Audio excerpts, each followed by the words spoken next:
हम्म तो आज का श्लोक संख्या कौन सा है? अध्याय 9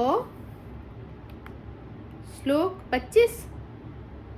बहुत ही इम्पोर्टेंट श्लोक है।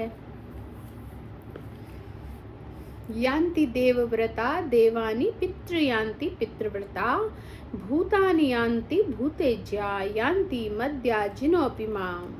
इसको थोड़ा हम समझते हैं। मैं ही इसका शब्दार्थ पढ़ती हूँ क्योंकि थोड़ा आप लोग को मैं समझाना भी चाहती हूँ। बहुत ही फेमस श्लोक है तो हमें अच्छे से समझ में आएगा। यान्ति जाते हैं, देवव्रता देवताओं के उपासक, समझ में आ रहा है ना, जो देवताओं के उपासक है वो जाते हैं वहीं पर। देवान देवताओं के पास, पितरन पितरों के पास, जो देवता के पास जाना चाहते हैं यानी उनके उपासक है देवताओं के पास, जो पितरों के उपासक हैं वो पितरों के पास। यान्ति जाते हैं, पितृव्रता पितरों के उपासक, भूतानि भूत प्रेतों के पास, यान्ति जाते हैं, भूत इज्या भूत प्रेतों के उपासक, यान्ति जाते हैं, मत मेरे, याजिनः भक्तगण, अपि लेकिन, माम मेरे पास। इसमें एक वर्ड जो आया है बार बार यान्ति, है ना, तो ये यान्ति वर्ड बार बार आया है। इससे हम क्या समझ रहे हैं? यान्ति का अर्थ तो हमें समझ आ गया होगा कि जाते हैं। यान्ति मतलब जाते हैं। यान्ति देवव्रता देवानि पितृयान्ति पितृव्रता भूतानि यान्ति भूतेज्या यान्ति मद्या जिनोपि माम। क्लियर लिखा हुआ है कि जो जिनको पूजते हैं वो उनके पास जाते हैं। रचना माता जी आप अच्छे लग रहे हो।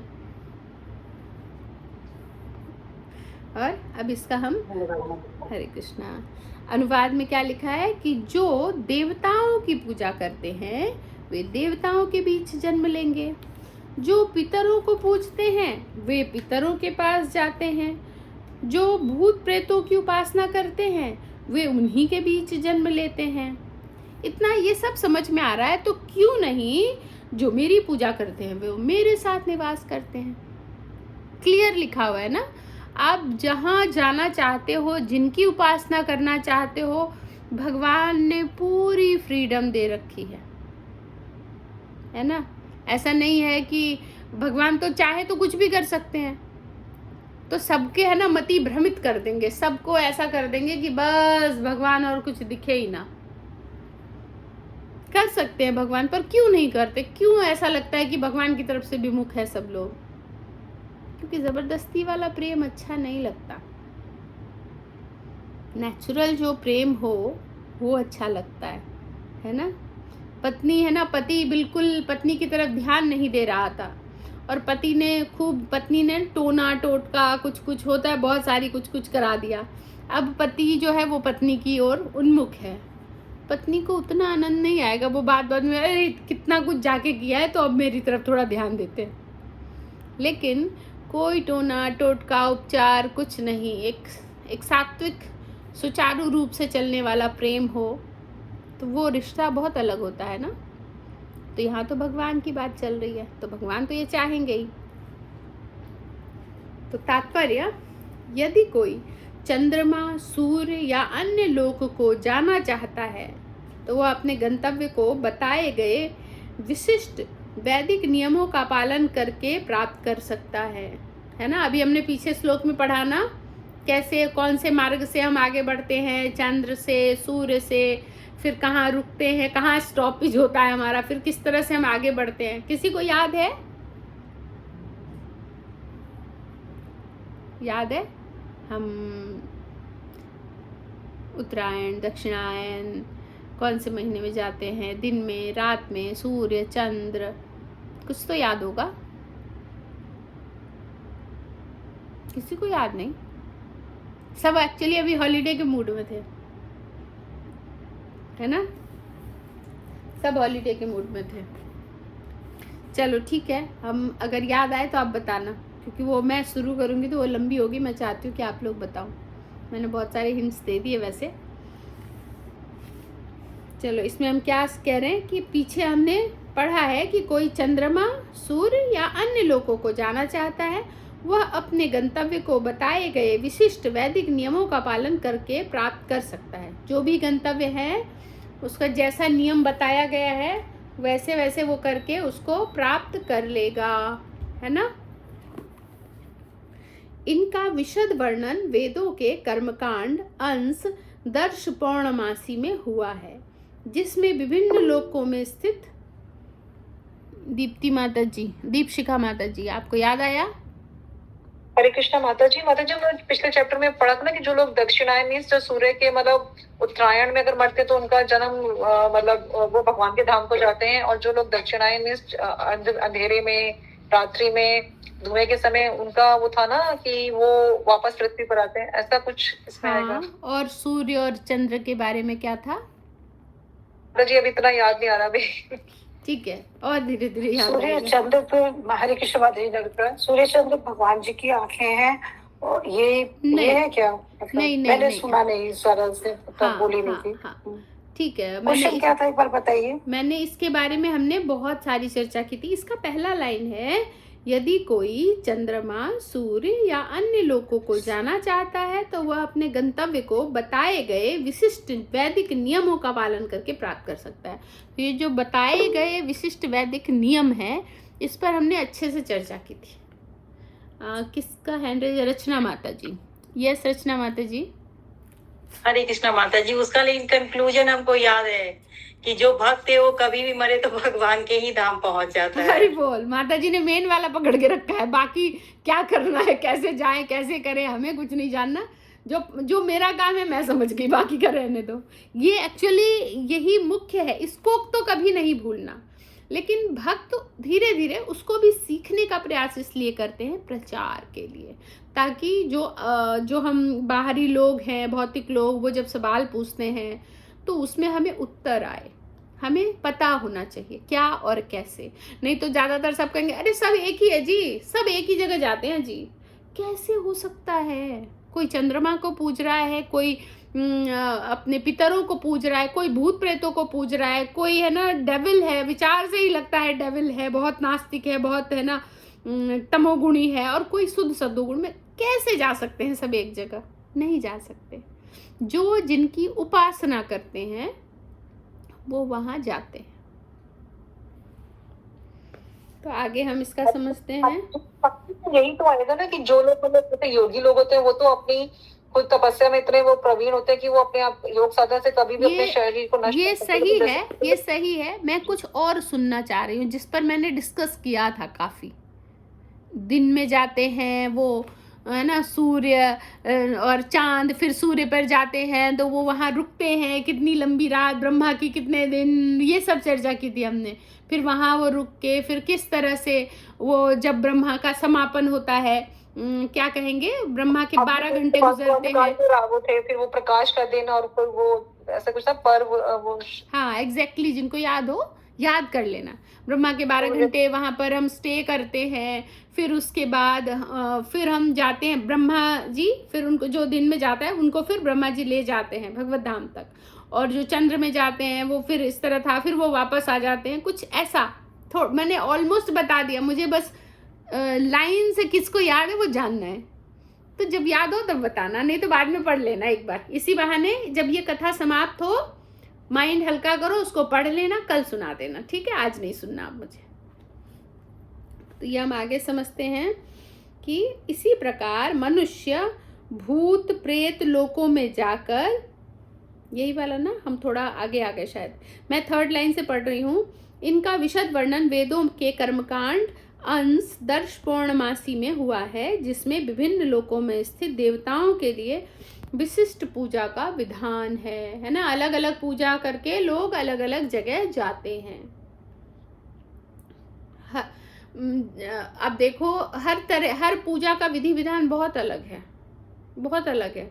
आप किसको पूज रहे हो, है ना, ज्यादा त्रिपुंड लगाते हैं तो किसका तिलक माना गया, ये ऊर्ध्वपुंड है ना, अलग अलग तिलक है। तिलक से भी हमें बहुत पता चलता है कि हम कौन हैं, किसके उपासक हैं। बैच, जिस स्कूल का बैच लगा होगा, जब पुलिस पकड़ेगी, पुलिस यानी कौन, राव के वो यमदूत जो आते हैं लेने, तो मान लो जब पुलिस पकड़ेगी तो वो क्या देखेगी कि ये बच्चा कौन से स्कूल का है, उस स्कूल में फ़ोन जाएगा, आपका बच्चा आपके टाइम में बाहर घूम रहा है, या ये कौन है, इसको ले जाओ, इसको अपनी जगह पे पहुंचाओ, बच्चा मिस हो गया है ना। स्कूल का बैच देखकर पता करते हैं, या आई कार्ड देखते हैं, ऑफिस का है, स्कूल का है, जो भी है वो करते हैं ना। तो जब हमारी पुलिस हमें पकड़ेगी, हमारे पास कोई बैच ही नहीं रहेगा, आवारा कुत्तों में भेज दिए जाएंगे। तो इसीलिए ये बैच बहुत ज़रूरी है, क्योंकि हमें तो नहीं पता कि माता जी अभी थोड़ी ना जाएंगे, जब जाने वाले होंगे तो लगा लेंगे। और अभी आप लोगों का कोमल हृदय, कोमल भावना है। जैसे जैसे एज बढ़ती है ना, हृदय और भावना कोमल नहीं होती, थोड़ा सा इंसान में अपनी सम्मान, अपना एक जिद आ जाता है। कहने का मतलब जैसे एक छड़ी कच्ची होती है, उसको आप जितना मोड़ लो, छड़ी पक गई ना, वो जल्दी से चेंज नहीं हो पाएगी कि इतने पूरे जीवन नहीं किया, अब क्या तिलक लगाऊं, लोग क्या कहेंगे। तो इसलिए कोई भगवान के आगे कोई कुछ नहीं। कौन लोग कोई लोग नहीं, भगवान के आगे कुछ नहीं। तो यहाँ आगे समझते हैं हम। इसी प्रकार विशिष्ट यज्ञ करके पितृलोक प्राप्त किया जा सकता है। अलग अलग जगह से हम अलग अलग पितृलोक प्राप्त किया जा सकता है, जैसे जैसे हम जिनकी पूजा उपासना करते हैं। इसी प्रकार मनुष्य भूत प्रेत लोकों में जाकर यक्ष, रक्ष या पिशाच बन सकता है। पिशाच पूजा को काला जादू कहते हैं। देखो कितने लोग हैं काला जादू वाले, नाम तो बहुत सुना है हमने। अनेक लोग इस काले जादू का अभ्यास करते हैं और सोचते हैं कि यह अध्यात्म है, किंतु ऐसे कार्यकलाप नितांत भौतिकवादी हैं। ये जो कार्यकलाप है ना, नितांत भौतिकवादी, 100% पूरी तरह। इसी तरह शुद्ध भक्त केवल भगवान की पूजा करके निस्संदेह वैकुंठ लोक तथा कृष्ण लोक की प्राप्ति करता है। कैसे? केवल भगवान की पूजा करता है और फिर निस्संदेह वैकुंठ लोक या कृष्ण लोक की प्राप्ति करता है। इस श्लोक के माध्यम से यह समझना सुगम है कि जब देवताओं की पूजा करके कोई स्वर्ग प्राप्त कर सकता है, तो फिर शुद्ध भक्त कृष्ण या विष्णु के लोक क्यों नहीं प्राप्त कर सकते, है ना। इसमें दो मत तो नहीं होना चाहिए। देवानी यांत्री ऊपर लिखा है ना कि यांति देवव्रता देवानी पितृयांत्री पितृव्रता, जो जिसको पूजते हैं वो वहां जाते हैं। इवन भूतानी यांत्री भूतेज्या, भूतों को भी पूजो तो वहां पर जा सकते हो। तो भगवान कैसे नहीं जा सकते हम? जिनकी पूजा और उपासना करेंगे उस लोक में हम जाएंगे। दुर्भाग्यवश अनेक लोगों को कृष्ण तथा कृष्ण के दिव्य लोकों की सूचना नहीं है, अतः न जानने के कारण वे नीचे गिर जाते हैं। बहुत लोगों को पता ही नहीं है कृष्ण लोक, विष्णु लोक, दिव्य लोक क्या है। बस स्वर्ग पता है, नर्क, हम सबको यही पता था। आई थिंक यहाँ आने के पहले स्वर्गलोक, नर्कलोक, पृथ्वीलोक, इतना ही पता था मुझे तो। हरे कृष्णा माता जी, एक और चीज ना, बैकुंठ भी तो पता था। बैकुंठ हम समझते थे कि कुछ है, अच्छी जगह है, पर क्लियर करा जाए तो कुछ समझ नहीं आता था। स्वर्ग, नर्क और नॉर्मली इतना ही। बैकुंठ भी पता था, थोड़े जो ज्ञानी लोग हैं उनको बैकुंठ भी पता था, इससे ज्यादा तो नहीं, है ना। लेकिन यहाँ पर क्या कह रहे हैं कि अलग अलग लोग हमें अब जाकर समझ में आया है कि कौन किसको पूजेगा, कहाँ जाएगा। तो क्या कह रहे हैं कि दुर्भाग्यवश अनेक लोगों को कृष्ण और विष्णु के दिव्य लोक की सूचना ही नहीं है। दुर्भाग्यवश हाँ, अतः न जानने के कारण वे नीचे गिर जाते हैं। जब उनको पता ही नहीं है कि जाना कहाँ है तो नीचे गिर जाते हैं। कोई बच्चा होता है पढ़ने वाला, ठीक है, पढ़ रहा है वो, लेकिन उसको पता ही नहीं है कि पढ़ के करना क्या है। पहले बहुत सारे बच्चे ऐसे होते थे, उनको ये पता है माँ बाप ने लगा दिया पढ़ाई करनी है तो पढ़ाई करने बैठ गए, लेकिन उनको ये नहीं पता पढ़ाई कैसे करनी है। तो क्या करते थे, 11, 12, ग्रेजुएशन, MA, है ना, यहाँ तक वो सीधा सीधा पढ़ते थे, सीधा सीधा यही पढ़ना है बस। उनको कुछ नहीं पता। मुझे याद है कि हमारे टाइम में जब हम छोटे थे तो कहीं एक आध कोई दिखते थे कि ये इंजीनियरिंग कर रहे हैं, है ना, डॉक्टर, इंजीनियर, डॉक्टर, फिर भी उस टाइम थोड़ा समझ आ गया था लोगों को, थोड़ा बहुत, बहुत ज़्यादा नहीं। पर जब पता ही नहीं है तो क्या होगा, कितना भी पढ़ लिख के घर में जाके वही बर्तन चूल्हा करना है, क्योंकि पढ़ाई भी हमारा वही है, कोई मतलब वाला तो है नहीं। आधा अधूरा किसको क्या ज़रूरत है, किसको किस में इंटरेस्ट है, किसकी लाइफ में क्या ज़रूरत है, कभी पढ़ाया ही नहीं गया। फैमिली एक साथ कैसे रहा जाए, फैमिली इम्पोर्टेंट क्यों है, कितनी है, फैमिली को रन कैसे किया जाए, कभी सिखाया ही नहीं गया। कभी मुसीबत में पड़े तो बचा कैसे जाए, सिखाया ही नहीं गया, है ना। हम जब देखते हैं ना, भगवान पढ़ने गए थे तो 64 कलाएं, इतनी कलाएं सिखाई गई है, हमें कुछ कराया जाता है क्या? अकबर, बाबर, हुमायूं, ये हमें क्या करना है? उनकी अच्छे से प्रेजेंटेशन दो तो काम चल जाएगा, हो जाएगा, नंबर अच्छे आ जाएंगे, इससे क्या फायदा। यहाँ समझते हैं हम कि दुर्भाग्यवश अनेक लोगों को कृष्ण तथा विष्णु के दिव्य लोकों की सूचना नहीं है, अतः न जानने के कारण वे नीचे गिर जाते हैं। तो पहले हमें क्या करना चाहिए? खुद जानना है, बाकियों को भी बताना है। एक बार टेस्ट तो करा, कोई अगर टेस्ट करेगा ना, फिर उसको वो चीज़ अच्छी या बुरी लगेगी, है ना। टेस्ट ही नहीं करेगा तो उसको क्या मालूम। तो टेस्ट करना ज़रूरी है। यहाँ तक कि निर्विशेषवादी भी ब्रह्म ज्योति से नीचे गिरते हैं, इसलिए क्योंकि निर्विशेषवादी ऐसे नहीं होते, बहुत अथक मेहनत करके वहां तक पहुंचते हैं। वो कह रहे हैं वो लोग भी ब्रह्म ज्योति से फिर नीचे ही गिर जाते हैं, क्या फायदा इतनी अथक परिश्रम का।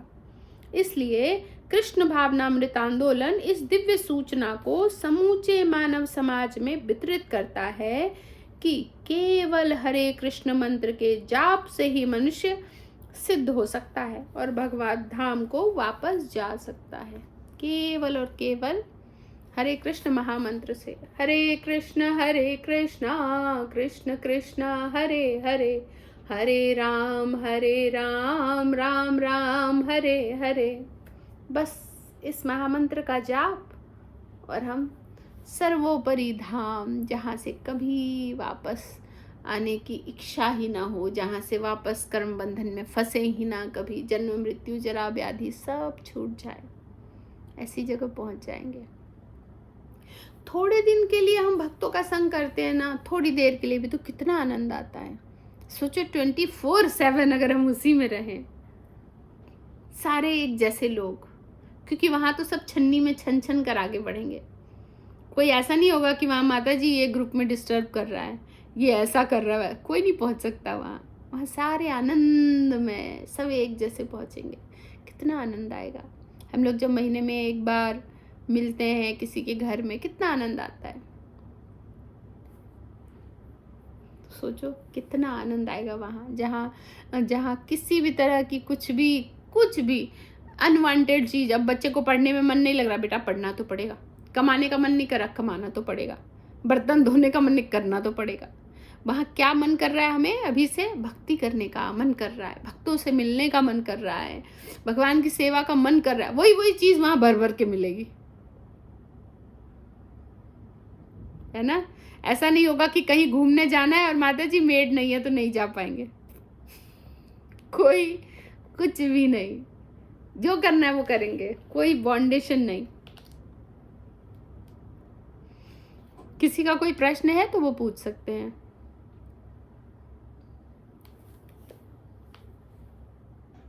पूछने के लिए भी दिमाग होना जरूरी होता है। यहाँ एक से एक दिमाग वाले बैठे हैं। ये सृष्टि मैया,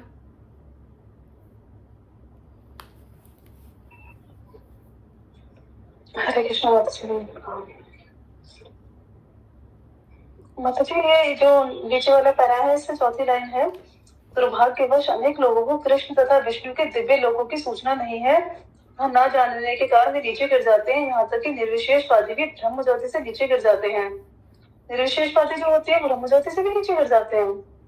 थोड़ा समझना था मुझे इस टाइम को। ये हम लोगों ने तो बहुत बार इसकी चर्चा की है, इसलिए इस लाइन पे हम रुके नहीं थे। निर्विशेषवादी कौन होते हैं, पहले थोड़ा वो क्लियर है?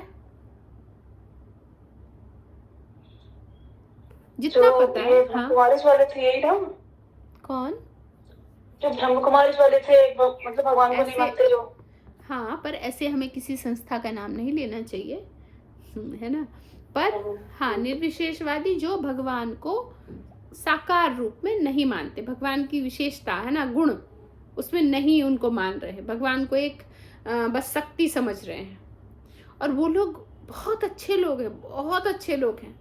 आप कई जगह पर देखोगे हम कृष्ण भक्ति करने से ज़्यादा वो लोग अच्छे से फॉलो कर रहे हैं। ये अपनी अपनी होती है कि किसी इंसान की अपनी गुणवत्ता कितनी है, ये मैटर करता है। अगर वो इंसान कोई व्यक्ति है जो क्या कहेंगे कि किसी के प्रति एकनिष्ठ है, जैसे कोई पत्नी होती है एकनिष्ठ है अपने पति के लिए, तो उसको क्या वर्ड यूज किया जाता है?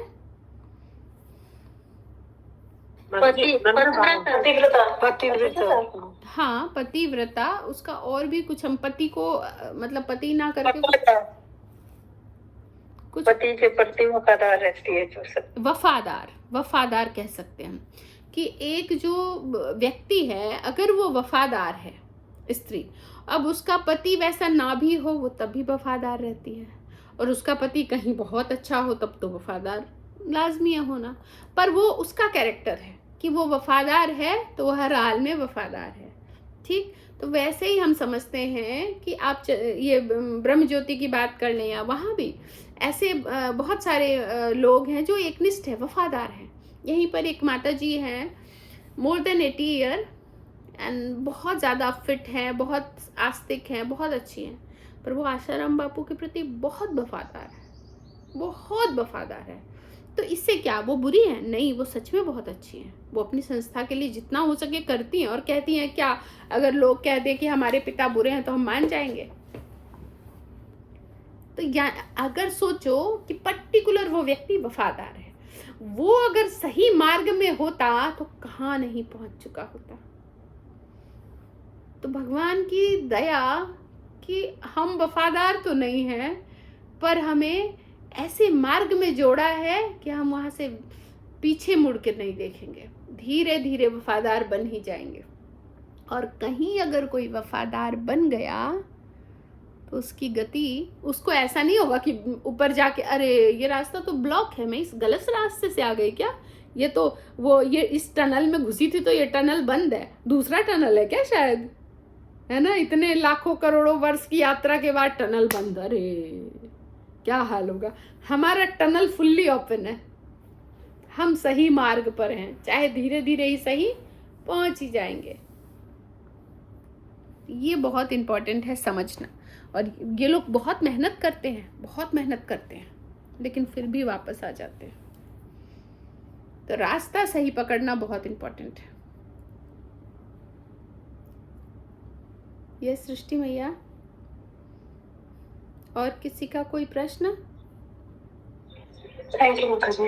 एक माता जी और प्रश्न था मुझे। एक लाइन आपने बोली थी कि बड़े होते होते रिजिड हो जाते हैं, तो मुझे ये पूछना था कि ये जो परिवर्तन इंसान में होता है बड़े होते होते, उसने जैसा जीवन जिया होता है ये वैसा ही होता है ना? अगर वो मतलब पवित्र जीवन जिया तो फिर वो वैसा ही देखो, बनेगा। नॉर्मली जो स्वभाव है, जैसे एक सूखी लकड़ी होती है, कच्ची लकड़ी, और एक सूखी लकड़ी, फर्क है ना दोनों में।